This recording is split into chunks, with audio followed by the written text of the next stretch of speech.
Hey y'all, today I want to talk about curriculum. What curriculum would a teacher that's straight out of the classroom, what would they use for homeschooling?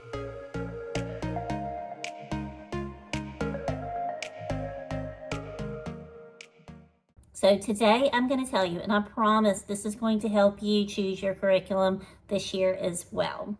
Before we get started, please hit that subscribe button. So how do I view curriculum after my experience in the classroom? Let me tell you.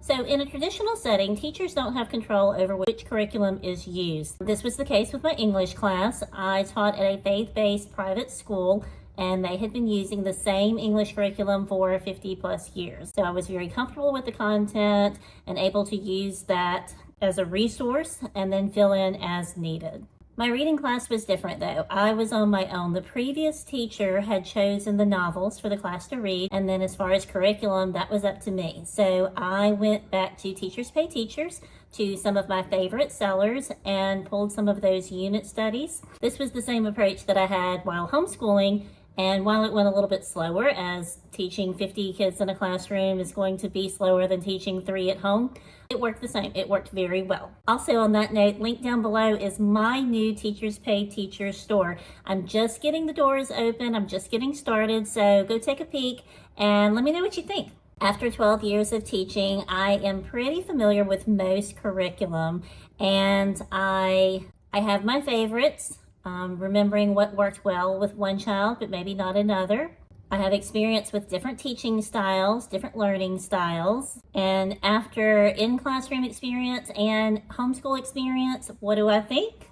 Well, first I look at the learning style of the student, and then I choose math first, then English, then I fill in with the rest of the other subjects. Is science important? Yes. More important than math foundations? Not in my opinion. This year, I'm going to be looking at our co-op choices first as well.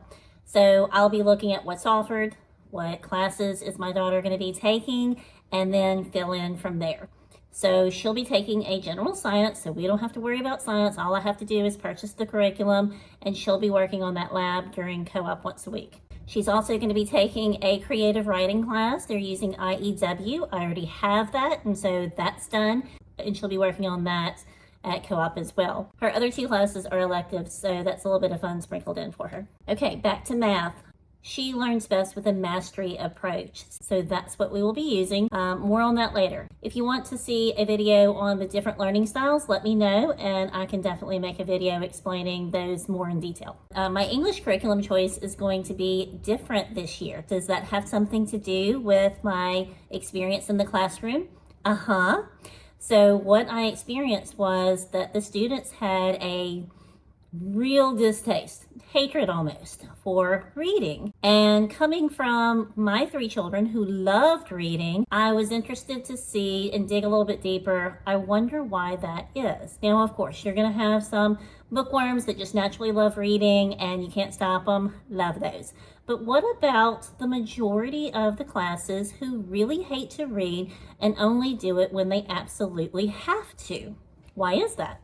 I found that this had a lot to do with accelerated reading. They have an AR program at school, and I was new to this program, and after learning what it was all about, it sounds like a good idea. It sounds like this is going to encourage the students to read. It's on their book level. They get to choose the book choices, and then they take a test to make sure that they have comprehension.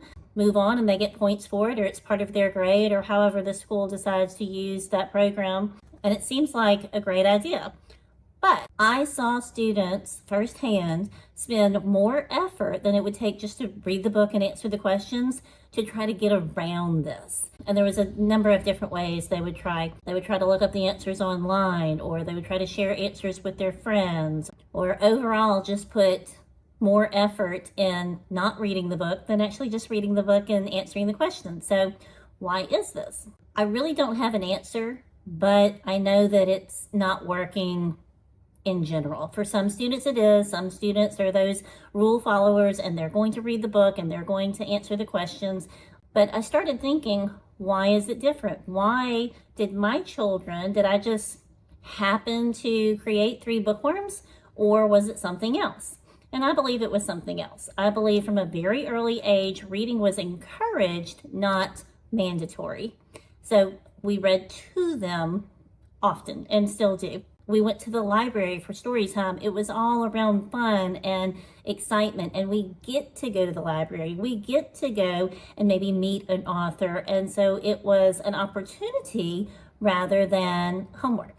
I do think that the AR program is partly to blame because I saw it with my children who did have a love of reading. Once they entered the school and entered this program, they did exactly what was expected of them and no more. It was all about the points. Everything revolved around these AR points, and it didn't matter if you liked the book, it didn't matter if you enjoyed it, you just had to do it. And that proof is in how many books my children read this past year.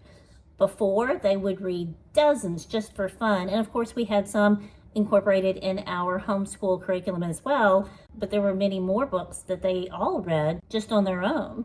And once they entered school and in this AR program, they read exactly what was expected of them and no more. I know this program was designed with good intentions for children to read and encourage them to read, but I'm not sure that the stress around the program is worth the effort. Not to mention students with learning disabilities, they never stood a chance. So after that rant, what am I using for English instead? Well, I am using Sunlight, which focuses on living books. The books have a historical order, so your history is tied in already.